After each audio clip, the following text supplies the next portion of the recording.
Wa hazzuha bitta'at, sedangkan bahagian nafsu di dalam suatu ketaatan, dalam satu ibadat, katalabil karamat, seperti menuntut karamat. Nah, seseorang tuh bisa suka baca Quran, rajin sembahyang sunat, rajin bersedekah, rajin sembahyang tahajud. Nah, tetapi di situ ada keinginan nafsu untuk dapat karamat dari Allah. Nah, ini bagian nafsu dalam sebuah ketaatan.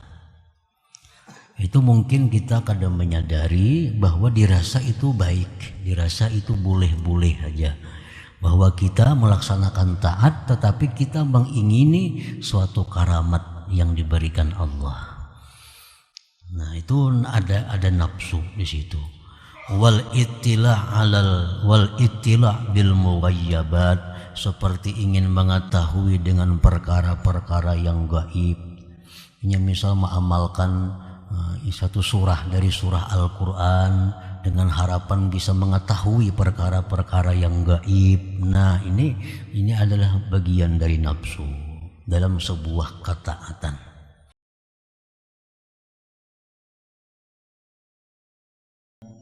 Kadang-kadang Allah memperlihatkan kepada engkau atas gaibnya alam malakut, dan Allah mendinding daripada engkau atas mengetahui terhadap rahasia-rahasia hambanya. Itu yang ke-155 dari Al-Hikam. Rubbama akramakal haqqu subhanah bil ittila' ala ghaibil malakut. Kadang-kadang Allah memuliakan engkau dengan mengetahui atas gaibnya alam malakut. Menurut sebahagian ulama, ada beberapa alam. Disebut alam mulki wasyahadah. Alam yang pertama itu alam mulki wasyahadah, alam di mana kita sekarang berada. Alam mulki wasyahadah. Alam ini diketahui oleh kita, diketahui oleh malaikat, diketahui oleh Allah Subhanahu wa ta'ala. Yang kedua disebut ada alam yang namanya alam malakut.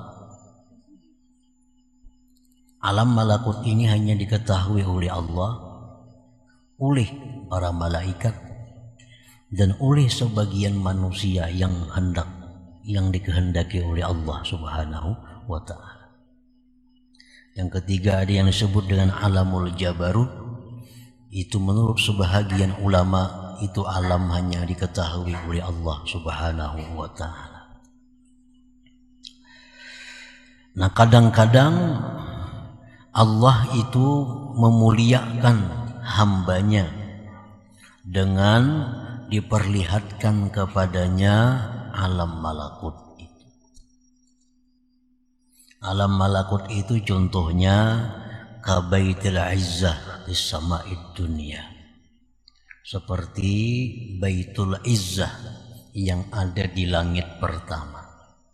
Di langit pertama tuh ada namanya Baitul Izzah. Itu termasuk alam malakut. Yang mengetahui itu hanya Allah, para malaikat, dan orang-orang manusia yang dikehendaki oleh Allah. Diperlihatkan kepadanya Baitul Izzah. Menurut riwayatnya, Al-Quranul Karim itu diturunkan dari Lauhil Mahfuz ke Baitul Izzah itu 1 biji. Dari Baitul Izzah itu diturunkan kepada junjungan kita Rasulullah SAW bertahap selama 23 tahun. Nah, itu Baitul Izzah, itu alam malakut. Wal Baitul Ma'mur, ada yang disebut dengan Baitul Ma'mur, bis sama'is sabi'ah, di langit yang ke-7. Ada lagi walauhil mahfuz. Lauhil mahfuz itu di atas lagi dari langit yang ketujuh. Nah itu sebagian dari hamba-hamba Allah ada yang diizinkan Allah untuk bisa melihat yang tersebut tadi, Baitul Izzah, Baitul Ma'mur, Lauhil Mahfuz. Lauhil Mahfuz ini adalah kumpulan seluruh data alam semesta ini. Di situ kumpulan segala yang ditakdirkan oleh Allah. Tidak ada satupun yang luput dari catatan tulisan yang ada di Lauhil Mahfuz itu. Nah, para muhibbin rahimakumullah, banyak para aulia Allah yang diberikan Allah kelebihan, dia bisa melihat Lauhil Mahfuz itu. Seperti perkataan Syekh Abdullah Al-Qayrawani, Ashhadani Allah Ta'ala ma fis samawati sab'i wa ma fil Lauhil Mahfuz. Aku telah diperlihatkan oleh Allah sesuatu yang di langit yang tujuh, dan diperlihatkan kepadaku oleh Allah Al-Lauhil Mahfuz. Imam Asy-Sya'rani berkata Syekh Jakir, yaqul ma akhaztul ahda ala murid hatta ra'aituhu ismahu maktuban bil Lauhil Mahfuz wa annahu min auladina. Aku tidak mengambil baiat atas seorang murid. Aku tidak mengambil satu baiat kepada seorang murid sehingga aku melihat dulu adakah namanya di Lauhil Mahfuz bahwa itu orang jadi muridku. Aku tidak akan membaiat seseorang untuk menjadi murid sebelum aku lihat di Lauhil Mahfuz bahwa itu apakah muridku atau bukan muridku. Jadi ada sebagian yang demikian. Imam Asy-Syadzili rahimahullah berkata, atla'ani Allah 'ala Lauhil Mahfuz falaula ta'addub ma'a jaddi Rasulillah sallallahu alaihi wasallam laqultu hadza sa'id wa hadza syaqi. Allah memperlihatkan kepadaku Al-Lauhil Mahfuz. Andai kata tidak beradab terhadap Rasulullah, niscaya aku bisa mengatakan ini orang ahli surga, ini orang ahli neraka. Karena dalam Lauhil Mahfuz itu ada seluruhnya tentang keadaan kita, baik masa lalu atau akan datang, baik di dunia maupun di akhirat. Nah, para muhibbin rahimakumullah. Nah, itu Lauhil Mahfuz bagian dari alam malakut.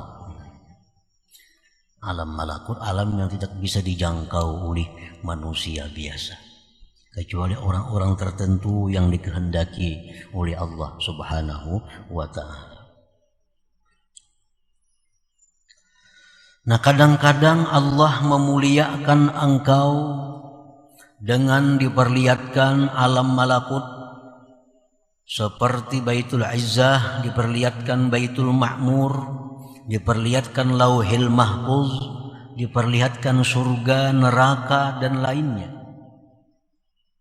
Walam yutli'ka ala syai'in min asraril ibad, dan Allah tidak memperlihatkan kepada engkau atas sesuatu dari apa yang tersimpan di dalam hati seorang manusia.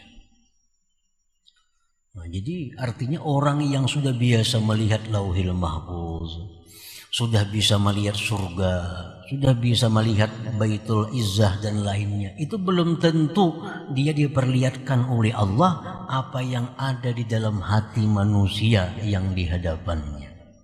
Belum tentu.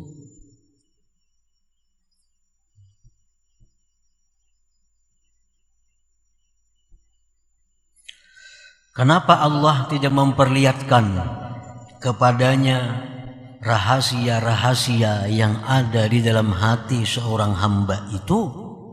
Rahmatan bika wa bihim, karena Allah sayang dengan engkau dan dengan mereka.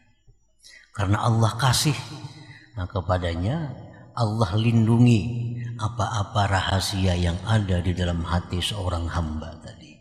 Walaupun dia sudah bisa melihat Lauhil Mahfuz, tapi dia belum tentu bisa melihat, membaca apa yang ada di hati orang lain.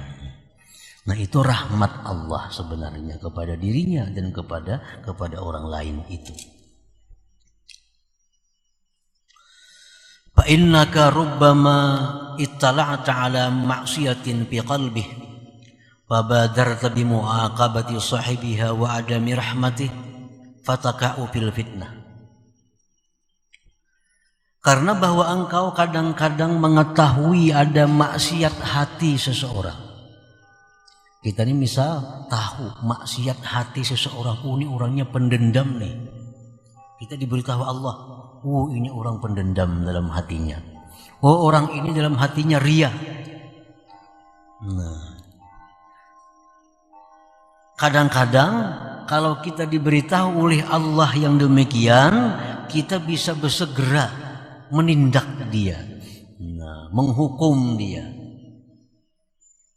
dan tidak sayang lagi kepadanya. Maka jatuhlah engkau di dalam fitnah, di dalam satu musibah. Karena kalau kita ini dibuka Tuhan hati orang-orang yang di hadapan kita, diperlihatkan hatinya, ini kotornya hatinya, orangnya rigetnya, cintanya orangnya kepada dunia. Nah, kalau diperlihatkan Allah itu kepada kita, nah kita ini bisa benci kepadanya, nah, bisa menjauh daripadanya, bisa menyebut keaibannya. Nah, itu akan menjadi fitnah kepada kita. Jadi itulah Allah Subhanahu wa ta'ala kadang-kadang mendinding kepada seseorang untuk mengetahui isi hati orang lain itu, karena dikhawatirkan demikian tadi. Fala ibrata indal muhaqqiqin bimukasyafati asraril ibad. Tidak ada ibrah menurut para ulama muhaqqiqin dengan mengetahui rahasia-rahasia yang ada di dalam hati hamba. Nah, itu tidak ada ibrah. Kalau misalnya kalau kada tahu hati orang berarti belum wali, itu kada ada hubungannya. Bila kada tahu lagi di hati orang berarti orang ini belum hibat, belum dekat dengan Allah. La ibrah, tidak ada urusan demikian itu. Tidak ada hubungannya. Banyak para aulia Allah yang ditipu orang. Berarti kada kasap juga sih dia itu. Dan itu hal yang biasa. Rasulullah SAW sebagai contoh manusia, contoh Rasulullah ini, datang kepada beliau sekelompok orang dari satu kabilah. Orang ini niat jahat, datang pura-pura masuk Islam lawan Nabi. Banyak serumbungan nih pura-pura masuk Islam, diislamakan oleh Nabi. Ringkas cerita, didiamakan oleh Nabi di satu tempat di ujung Madinah, di tempat peternakan Nabi. Sekalinya sampai di sana membunuh penjaga ternak. Ternaknya pun dibawanya. Nabi dibungulinya. Nah, ini contoh bahwa yang demikian itu bisa terjadi kepada para aulia-aulia Allah Subhanahu wa ta'ala. Padahal Nabi itu kurang apa? Lauhil Mahfuz, aras, kursi, semuaan sudah dijajaki oleh Rasulullah Sallallahu Alaihi Wasallam. Jadi itulah ibrah, tidak perlu dipandang itu. Li'annaha qad takunu liman la dinalah, karena yang demikian itu mengetahui isi hati seorang hamba itu bisa terjadi bagi orang yang tidak ada agama baginya. Kalkuhan seperti dukun, wasahir tukang sihir. Dukun itu bisa tahu isi hati kita. Jadi urusan mengetahui isi hati orang itu kada tertentu hanya dengan para wali-wali Allah. Artinya orang yang wali bisa kada tahu isi hati orang, tapi orang yang jahat bisa tahu isi hati orang. Bi khilafil ittila 'alal malakut la yakunu illa man arada Allah ikrama. Lain halnya kalau kita diperlihatkan Allah alam malakut. Nah, diperlihatkan oleh Allah kita Baitul Izzah, surga, neraka. Nah, itu tidak akan terjadi kecuali orang yang Allah menghendaki untuk memuliakannya. Bubuhan dukun kada sampai ke sana, kada akan mungkin bisa diperlihatkan Allah alam-alam malakut yang seperti itu. Tapi kalau urusan menangguh isi hati orang, itu dukun bisa. Dan bahkan ada ilmunya. Kalau orang tuh macam ini, oh macam ini, macam ini. Nah, itu bisa terjadi. Jadi oleh para ulama muhakkikin, urusan mengetahui isi hati orang itu la ibrata, nah, tidak bisa dijadikan pedoman untuk kewalian seseorang, untuk menyatakan kedekatannya kepada Allah Subhanahu wa taala. Nah, lain hal dengan diperlihatkan alam malakut seperti tadi. Nah, itu jelas orang yang diperlihatkan alam malakut itu orang yang dikehendaki oleh Allah untuk memuliakannya. Nah, para muhibbin rahimakumullah. Nah, summa qala al-imam bil hikmati sadisah wal khamsin ba'dal mi'ah. Kemudian Imam Ahmad Ibnu Athaillah menyambung hikmah yang tadi dalam hikmah yang berikutnya yang ke-156. Man ittala'a ala asraril ibad wa lam yatakhallaq birrahmatil ilahiyyah kanat tila'uhu fitnatan alaihi wa sababan li jarril wabal ilaihi. Orang yang mengetahui rahasia-rahasia hamba Allah, mengetahui isi hati orang, dan orang tersebut belum berakhlak dengan akhlak ilahiyah, maka mengetahui yang demikian itu merupakan fitnah atasnya dan sebab untuk menarik kebinasaan atasnya. Orang yang mengetahui isi hati orang lain, orang yang diberi Allah kemampuan demikian, kalau orang ini belum cukup syaratnya, itu bisa menjadi bala kepada dirinya sendiri.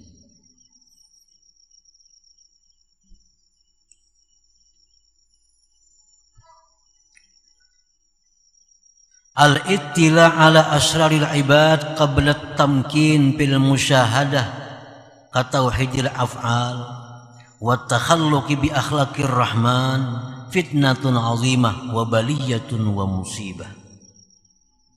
Mengetahui rahasia-rahasia hamba Allah sebelum mantap dalam musyahadah,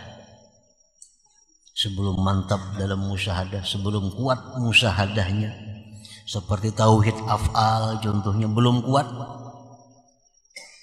dan dia belum berakhlak dengan akhlak ar-Rahman, mengetahui rahasia hamba itu merupakan fitnah yang besar dan bala serta musibah.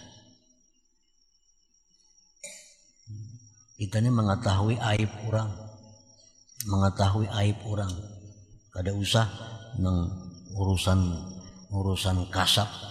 Misalnya kita dihabarakan orang aja tentang rahasia, kita dikabarkan orang tentang aib si fulan. Nah, ada kawan kita berkisah, "Icam tahulah lawan si fulan, tahu? Wah, ini dikisahkannya aibnya kepada kita nih." Nah, apabila kita yang mendengar ini belum mantap musyahadah, belum berakhlak ar-Rahman, itu berita bisa mencelakakan kita. Itu kabar bisa membinasakan kita. Kadang-kadang ada yang mengatari berita tuh. Si anu si pulan kayak ini gawiannya, si anu si pulan kayak ini. Si anu kayak ini. Nah, kita mendengar berita itu. Nah, kita mendengar nih dalam bahaya. Bila kita belum mantap tauhid af'al, belum berakhlak ar-Rahman, ini bisa menyebabkan datangnya dosa kepada kita. Nah, para muhibbin rahimakumullah. Li'annahu qad ya'taqidu bidzalik al-maziyyata 'ala an-nas fayadkhuluhu al-kibru wal 'ujubu wa huma manba'ul ma'asi. Karena bahwasanya terkadang dia mengiktikadkan dengan demikian itu akan lebih atas manusia. Orang yang diberi Allah sesuatu yang dia bisa mengetahui rahasia orang. Nah, kalau orang ini belum mantap musyahadahnya, ini bisa menimbulkan satu, inya merasa hebat. Inya merasa ada kelebihan daripada orang lain. Nah, itu bisa dimasuki oleh sifat sombong, bisa dimasuki oleh sifat ujub. Yang keduanya itu merupakan sumber dari segala macam maksiat yang ada di dalam hati. Ini orang bisa diuji oleh Allah. Nah, bisa diuji oleh Allah, diuji. Karenanya sudah beramal, sudah berwirid, sudah menuntut ilmu, disiplin dengan demikian, diuji oleh Allah. Diberi Allah sesuatu tentang mukasyafatu asraril ibad. Diberi Allah dia pengetahuan mengetahui rahasia hamba Allah. Lalu dia ini merasa bahwa dirinya hebat. Merasa jadi hebat daripada orang lain. Timbul di situ kesombongan, timbul keujuban, timbul keangkuhan, timbul memamerkan kelebihannya. Ada kita berteman orang bersalaman, sombong orang ini ya. Ada kita bersalaman orang beri maras orang banyak hutang kasihan dianya. Tahu rahasia-rahasia orang. Nah, karena ini orang belum cukup musyahadahnya, belum mantap, akhirnya jadi mainannya. Jadi mainannya. Padahal itu cobaan dari Allah kepada dirinya diberi yang demikian itu.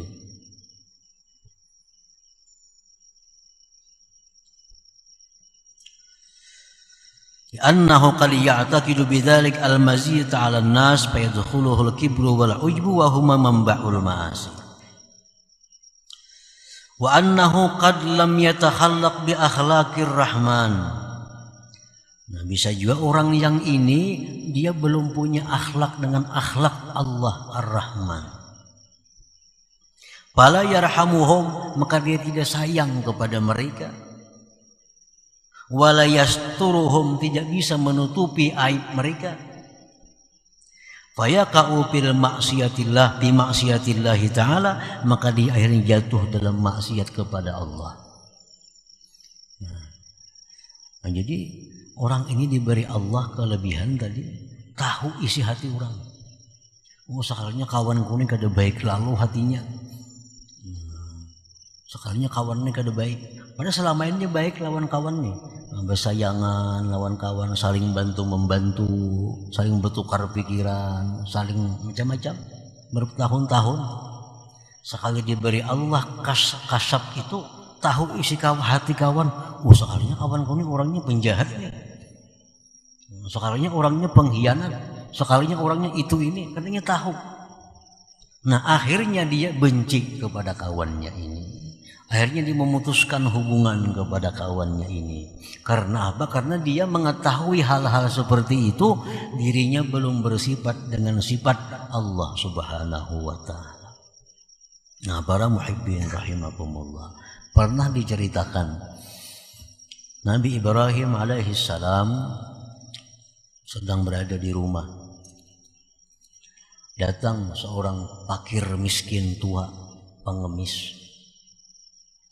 Wahai Ibrahim, aku lapar, aku hendak minta makan. Dan Nabi Ibrahim, engkau beriman kada lawan Allah. Kok kada beriman lawan Allah? Jangan Tuhan tadi, kok kada beriman lawan Allah? Ujar Ibrahim, mau ikam kada beriman lawan Allah, ikam kada aku beri makan, ikam kada aku beri makanan. Bila ikam beriman, ikam naik ke rumah kujamu. Ini laki-laki tua tadi, kada biar mati aku kada beriman. Biar mati kada beriman non Allah Ta'ala. Itulah jalan laki-laki tadi, jalan meninggalkan Nabi Ibrahim. Nabi Ibrahim ini ditegur oleh Allah Subhanahu wa ta'ala. Wahai Ibrahim, Kenapa engkau hendak memberi makan orang, mengaitkan dengan keimanan? Orang itu umurnya lebih 70 tahun dia tidak beriman kepadaku, tetap dia kupelihara, tetap dia kuberi makan, tetap dia kuberi hidup. Padahal 70 tahun lebih dia menentang kepadaku. Nah ini artinya sifat Allah Ar-Rahman itu. Allah kada pilih kasih. Orang Yahudi, orang Nasrani, orang Majusi, orang menentang Allah, orang benci kepada Allah, semuaan dikasih oleh Allah. Allah kada pilih kasih, tapi kalau sayang itu Allah berpilih. Allah kada akan menyayangi orang-orang seperti itu. Kalau kasih semuaan dikasih oleh Allah. Nah dikhawatirkan kalau kita belum punya sifat-sifat Ar-Rahman macam itu, melihat ada orang ini hatinya ada dengki, ada dendam, lalu kita benci kepadanya. Inya dalam kesusahan kita kada mau lagi membantu inya, putus hubungan dengan inya. Nah itu yang dikhawatirkan kalau kita mengetahui tentang rahasia seorang hamba, sedangkan kita belum mantap musyahadah kita, belum mantap sifat akhlak Ar-Rahman yang ada pada diri kita ini. Nah para muhibbin rahimakumullah.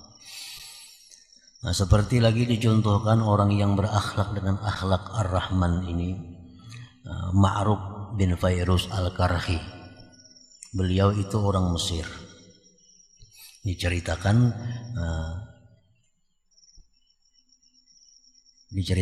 bahwa Ma'ruf Al-Karhi ini dengan sahabat-sahabatnya berjalan di tepi sungai Nil.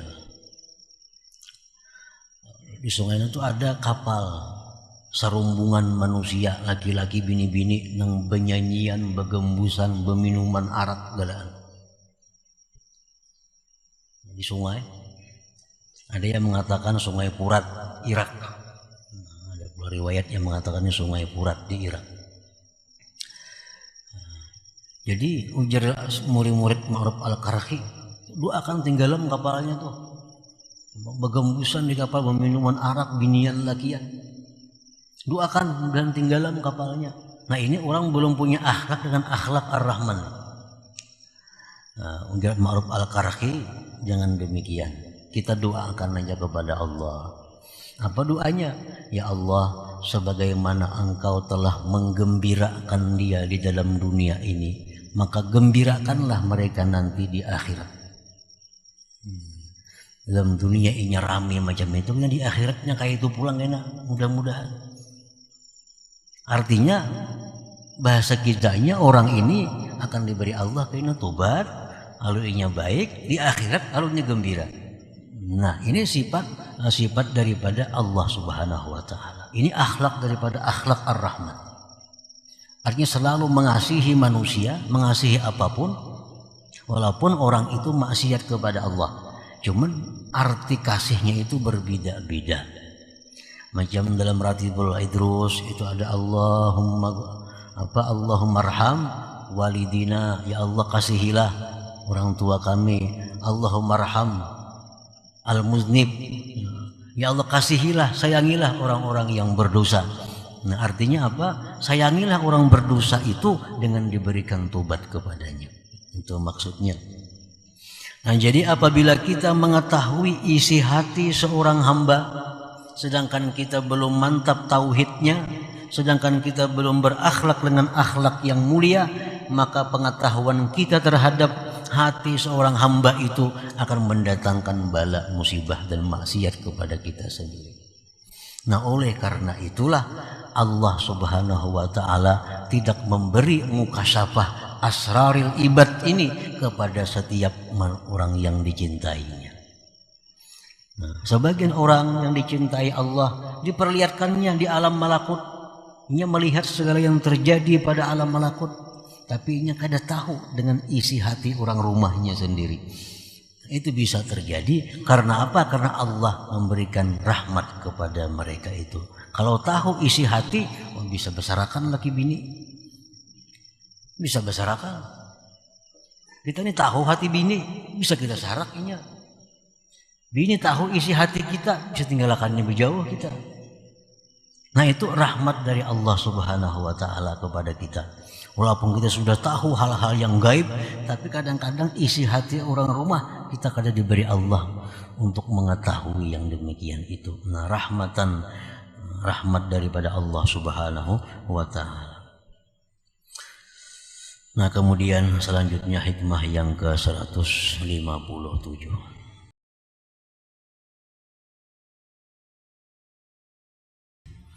Dari Al-Hikam, qala al-Imam Ahmad ibnu Athaillah As-Sakandari rahimahullah wa nafa'ana bi ulumihi wa asrarihi. Hazzun nafsi bil ma'siyati zahirun jali wa hazzuha bit ta'ati batinun khafi wa mudawatu ma yakhfa sa'bun ilaju. Artinya, bermula bahagian nafsu dalam suatu kemaksiatan yang demikian itu jelas dan nampak. Artinya bahwa maksiat itu dorongannya adalah daripada nafsu. Wa hazzuha bit ta'at, dan bahagian nafsu di dalam ketaatan. Kadang-kadang nafsu bisa mendorong kita untuk taat kepada Allah. Nah, itu bahagian nafsu di dalam ketaatan itu batin tersembunyi. Wa mudawatu ma yakhfa, mengobati sesuatu yang tersembunyi itu sa'bun ilajuhu, sulit pengobatannya. Nah, para muhibbin rahimakumullah. Artinya nafsu kita ini biasanya itu mendorong kita untuk suatu kemaksiatan, karena di situ ada kesenangannya. Nah, nafsu kita mendorong kita kepada perbuatan yang dilarang Allah, karena disitulah kebahagiaan nafsu. Tapi kadang-kadang nafsu ini bisa pula mengajak kita untuk ketaatan. Nah, nafsu bisa membawa kita, membisikkan kepada kita untuk berbuat taat. Nah, itu adalah sesuatu yang mesti diwaspadai, yang mesti dicermati. Nah, barangkali ini bukan ikhlas karena Allah Subhanahu wa ta'ala. Sya'nun nafsi an tatluba ma fihi hazzun laha. Keadaan nafsu bahwa dia menuntut akan sesuatu yang pada sesuatu itu adalah bahagian baginya. Nafsu itu artinya menuntut sesuatu yang menyenangkan dia. Bagian nafsu itu sudah fitrahnya si nafsu itu. Nah, nafsu ini memang keadaannya mencari kesenangannya. Wahazzuha bil ma'asi, bermula bahagian nafsu, kesenangannya nafsu dalam kemaksiatan zahirun jaliyun, nampak dan jelas. Kastilzazin bil muharramat wa tarkil wajibat, seperti bersenang-senang, berlezat-lezat dengan yang diharamkan Allah dan meninggalkan kewajiban-kewajiban yang diwajibkan oleh Allah. Nah, para muhibbin rahimakumullah, dalam satu kemaksiatan di situ jelas kesenangan nafsu, bersenang-senang dengan yang diharamkan oleh Allah, meninggalkan yang diwajibkan oleh Allah. Karena nafsu ini memang keadaannya suka perai, nafsu ini suka santai, nafsu ini suka istirahat. Nah, itu memang tugasnya, memang fitrahnya nafsu demikian. Keinginannya itu jangan ada beban, jangan ada kewajiban. Nah, itu kesenangan nafsu. Jadi dalam sebuah kemaksiatan di situ ada peranan nafsu, itu jelas nampak kelihatannya. Wa mudawatuha hayyinun, dan mengobatinya nafsu yang demikian tadi hayyinun, itu mudah, asal mau berubat artinya. Kalau nafsu kita ini selalu mengarah kepada maksiat, nafsu kita selalu ingin meninggalkan yang diwajibkan Allah, nafsu kita malas melakukan hak-hak yang mestinya kita laksanakan, itu mengobatinya itu nyaman. Asal mau berubat saja, nah bisa berhasil. Wa hazzuha bitta'at, sedangkan bahagian nafsu di dalam suatu ketaatan, dalam satu ibadat, katalabil karamat, seperti menuntut karamat. Nah, seseorang tuh bisa suka baca Quran, rajin sembahyang sunat, rajin bersedekah, rajin sembahyang tahajud. Nah, tetapi di situ ada keinginan nafsu untuk dapat karamat dari Allah. Nah, ini bagian nafsu dalam sebuah ketaatan. Itu mungkin kita kadang menyadari bahwa dirasa itu baik, dirasa itu boleh-boleh aja. Bahwa kita melaksanakan taat tetapi kita mengingini suatu karamat yang diberikan Allah. Nah, itu ada nafsu di situ.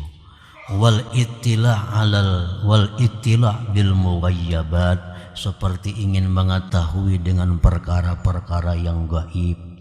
Ini misal mengamalkan satu surah dari surah Al-Quran dengan harapan bisa mengetahui perkara-perkara yang gaib. Nah, ini adalah bagian dari nafsu dalam sebuah ketaatan. Ini membaca misal surat ini 1000 kali, surat apa misal dibacanya tujuannya supaya dapat karamat, supaya dapat mengetahui perkara yang gaib, supaya bisa mengetahui isi hati orang. Nah, ini bagian nafsu dalam sebuah ibadah. Wa kahubbil khususiyah wal manzilati 'indan nas, seperti menyukai mendapatkan keistimewaan dari Allah, kedudukan, kehormatan di sisi manusia. Nah, bahagian nafsu dalam hal-hal tersebut batinun khafi, itu batin lagi tersembunyi. Kita beribadah kepada Allah, membaca ini, melaksanakan ini, ibadah kepada Allah. Tapi dalam ibadah itu ada keinginan untuk mendapatkan satu keistimewaan dari Allah.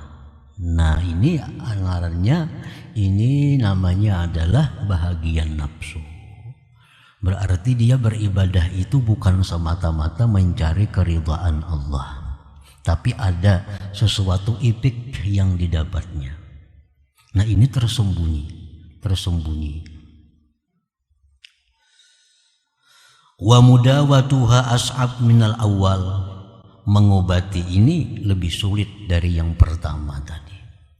Kalau orang nafsu hendak maksiat, nafsu hendak berjudi, minum arak, berzina, melakukan riba, nah mengobatinya itu kada sesulit yang ini.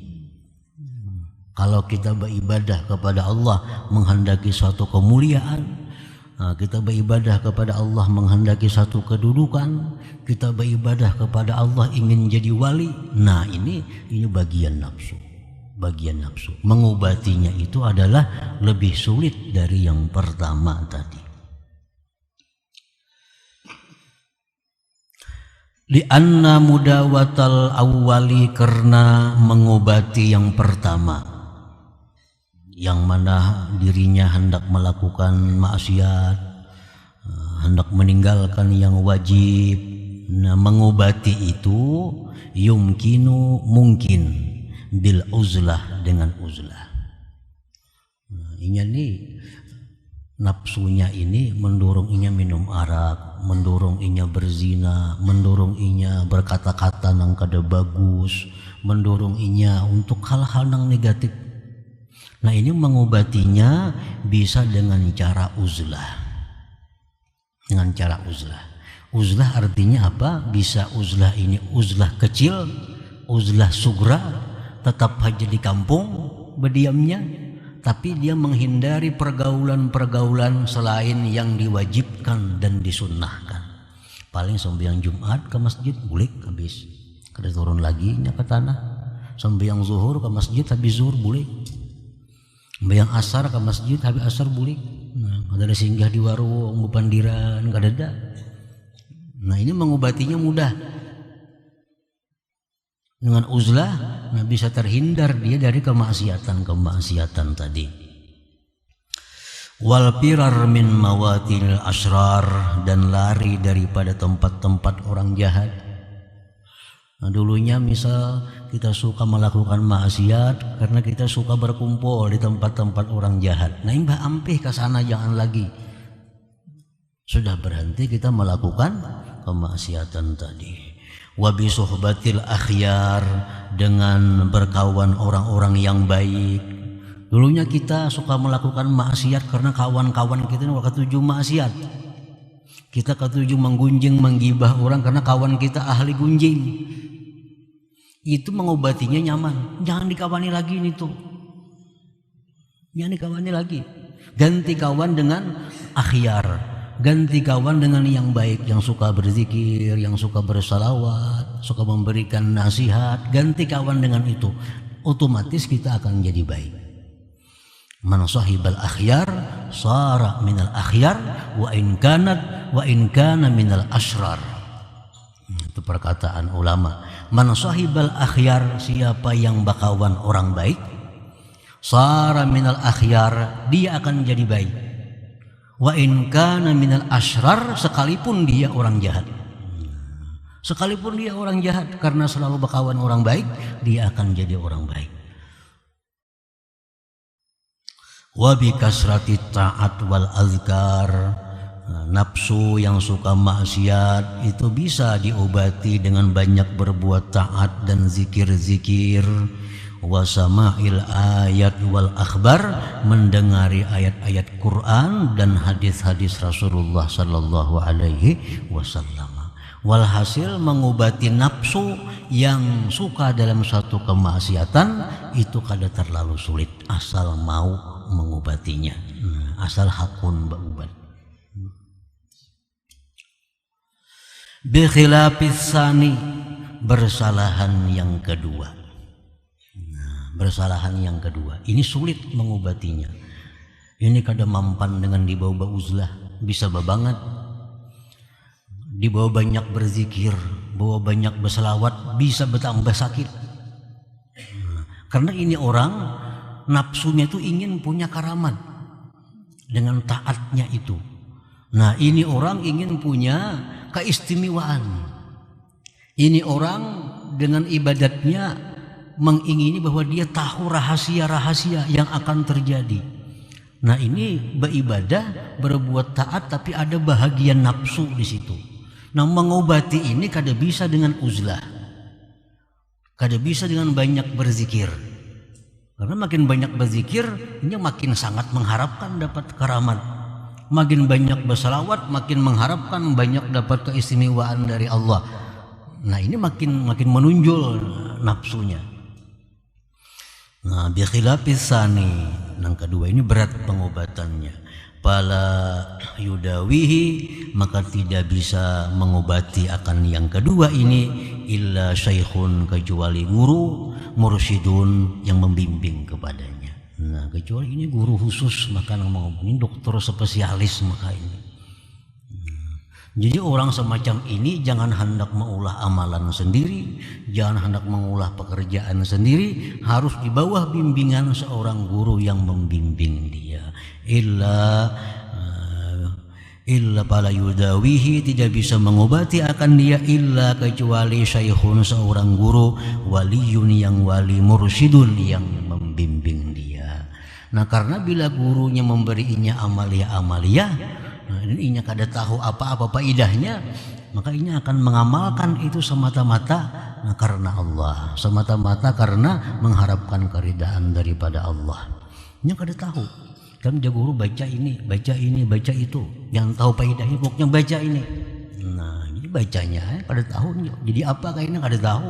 Nah, pokoknya mengamalkannya semata-mata untuk mencari keridaan Allah Subhanahu wa taala. Nah kalau hal-hal yang tadi kada bisa mengobati dirinya kecuali di bawah pengawasan pendidikan seorang syekh waliyin mursyidin tadi.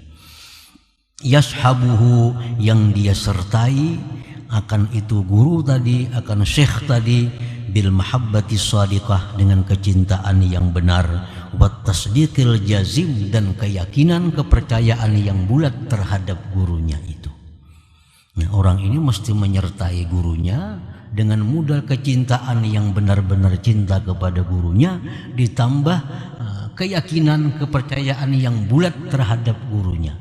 Artinya apa yang diberikan gurunya itu pasti membawa kebaikan kepada dirinya. Itu menurut keyakinan dalam hatinya.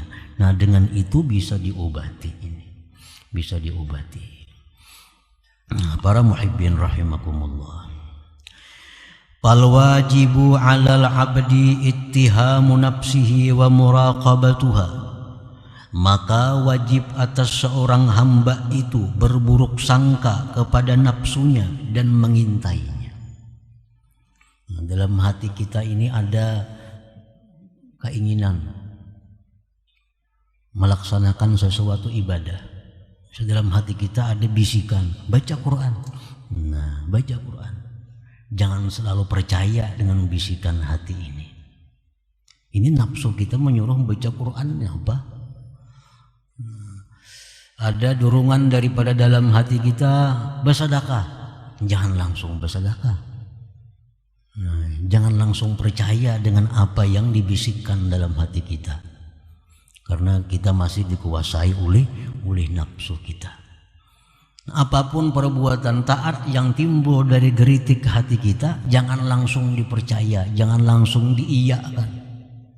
Karena barangkali ini ada hal-hal negatif di belakangnya yang akan mencelakakan kita.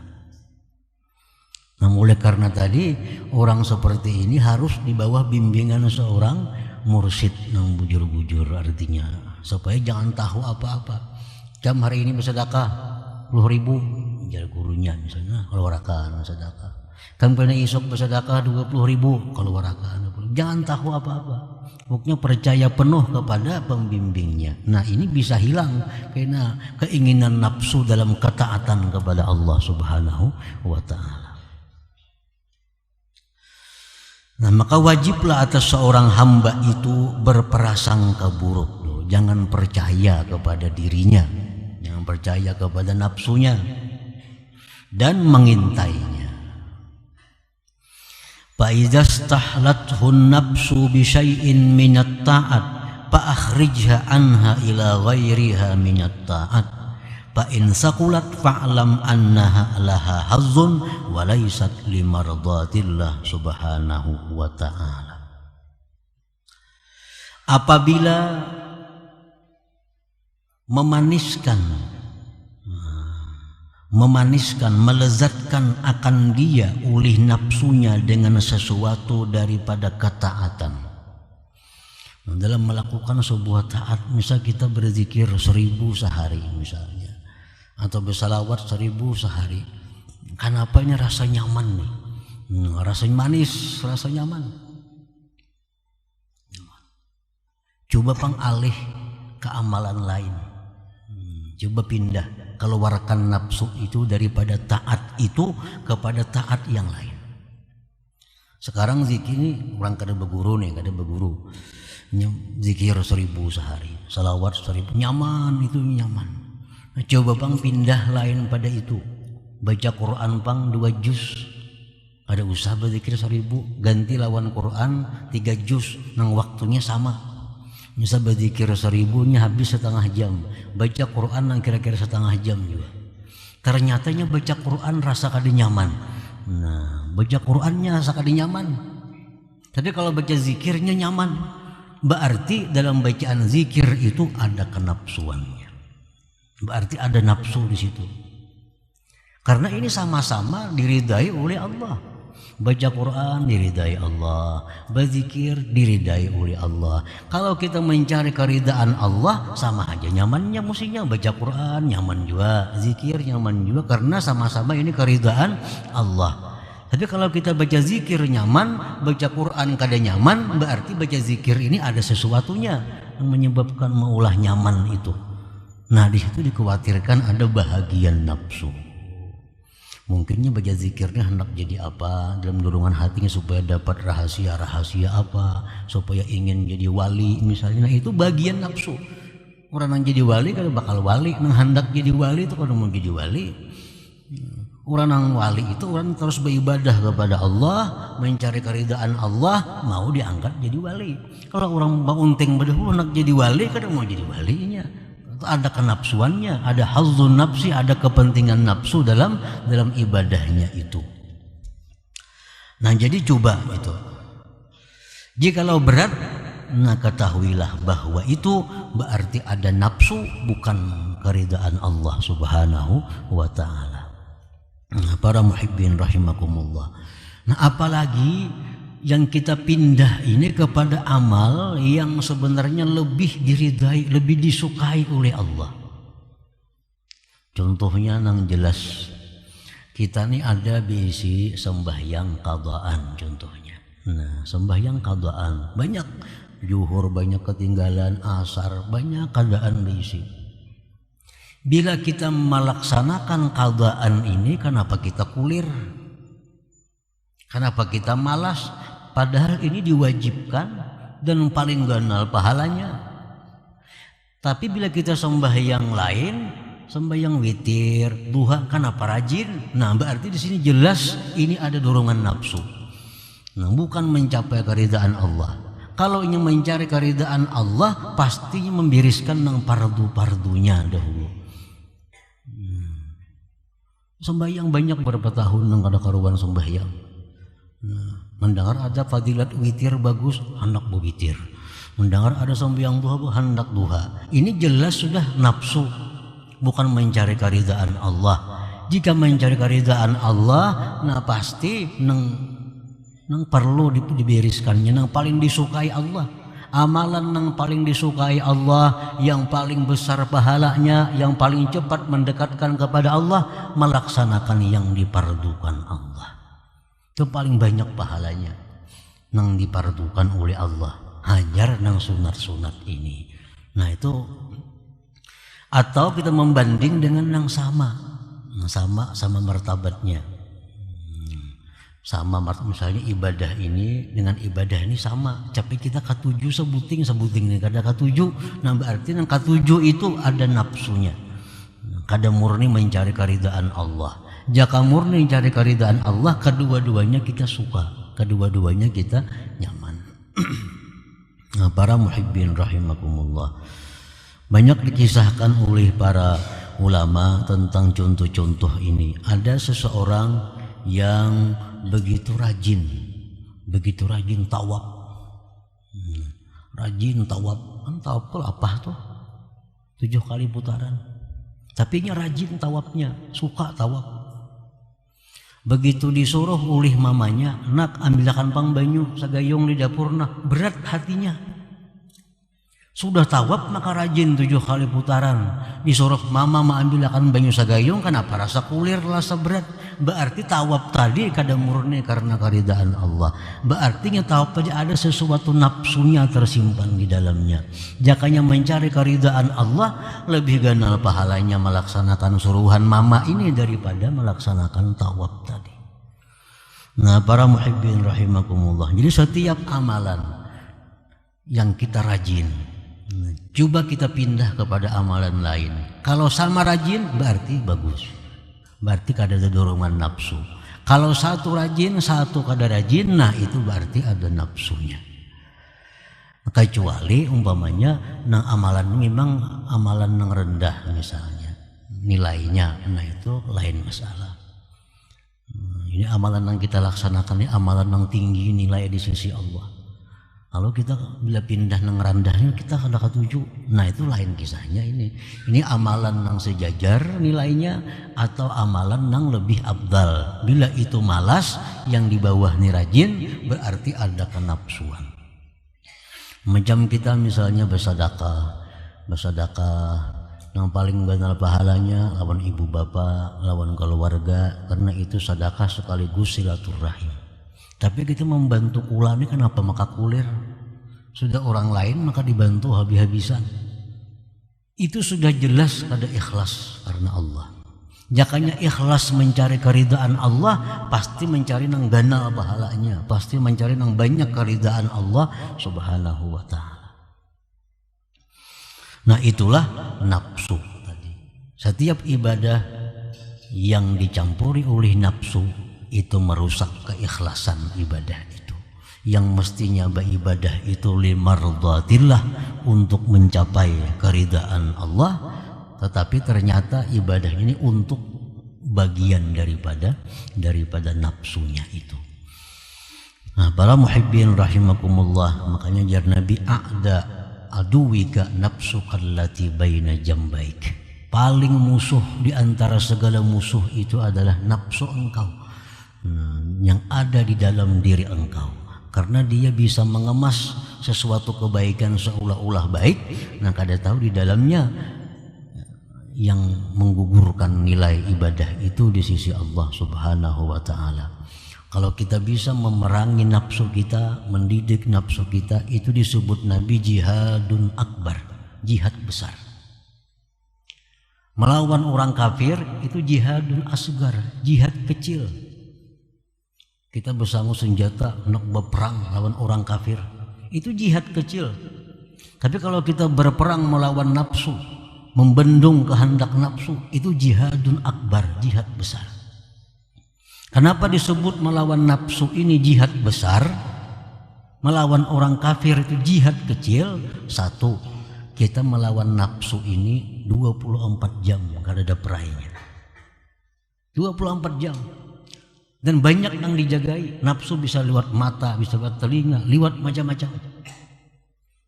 Nah, kalau orang kafir kita kada selalu berperang. Nah, kada selalu bertamu lawan musuh. Hari ini bawa senjata, bisa musuhnya kada ada. Orang kafir lagi guringan misalnya, nah kada ada musuhnya. Tapi kalau nafsu kita 24 jam harus diawasi, harus dijaga. Satu itu jihad nafsu, jihad besar. Yang kedua, orang yang mati dibunuh oleh hawa nafsu itu matinya ke neraka. Orang yang mati dibunuh oleh hawa nafsunya matinya ke neraka. Orang yang hidupnya ini kalah dengan nafsunya matinya ke neraka. Tapi kalau orang kalah dengan orang kafir, dibunuh orang kafir, matinya ke surga. Berperang orang kafir, bunuhnya kita syahid, matinya ke surga. Kalau berperang melawan nafsu, mati kita ke neraka. Nah makanya Nabi kita mengatakan jihad melawan nafsu itu adalah jihadun akbar, jihad yang besar.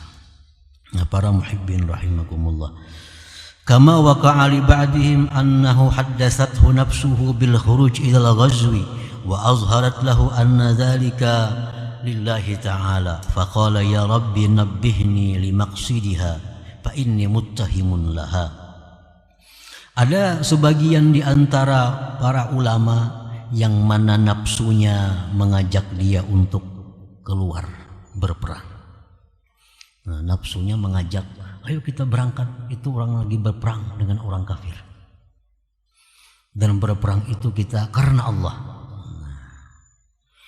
Lalu seseorang tadi berkata, wahai Tuhanku ya Rabbi, jagakan kepadaku ini tujuan nafsu sebenarnya itu apa? Karena aku sesungguhnya kada percaya dengan ajakan nafsu itu. Ini nafsunya membawa berperang. Nah, kita berperang dengan orang kafir, berperangnya kita karena Allah, jangan karena lain-lain. Nah, tapi ujar orang ini, ya Tuhan, hamba kada percaya lawan ajakan itu. Nah, berikan petunjuk. Wafat tasha, dan dia memeriksa, dia teliti kenapa nafsunya dipindah hendak benar membuai berperang lawan orang kafir itu. Ngapa iza hiya li ajli an tastariha min mujahadatihi. Oh sekalinya inya membuai berperang itu karena si nafsunya sudah kalapahan, hari-hari diperangi, siang puasa, malam beribadah, siang puasa, malam beribadah, kalapahan dan nafsunya. Baik kita berperang, nah kalau berperang itu kan tahajud pray, semuaan pray, puasa pray, berperang bang kita. Ini sudah kalapahan itu lalu membawai berperang. Nah, fatarakal khuruj ilal ghazwi, maka beliau itu membatalkan dirinya untuk berperang. Kata Hawan Sidin, nafsu ini sudah katuhukan disakiti, ke nafsu ini sudah kalapahan di mujahadah, siang bawa puasa, malam kada beguringan kauyuhan inya. Kita berperang melakas matian jarinya. Fatarakal ghazwa, maka dia meninggalkan akan berperang, wastaghala bima huwa fihi, dan terus bekerja dengan pekerjaan yang biasa. Nah, jadi setiap nafsu walaupun ajakannya itu seolah-olah kebaikan, seolah-olah karena Allah. Nah, coba kita periksa lagi dulu, teliti lagi, barangkali ini ada di dalamnya kesenangan hawa nafsu. Itu mengakibatkan apa yang kita lakukan dari ibadah menjadi tidak ikhlas lagi, tidak sempurna lagi, tidak karena keridhaan Allah Subhanahu wa ta'ala.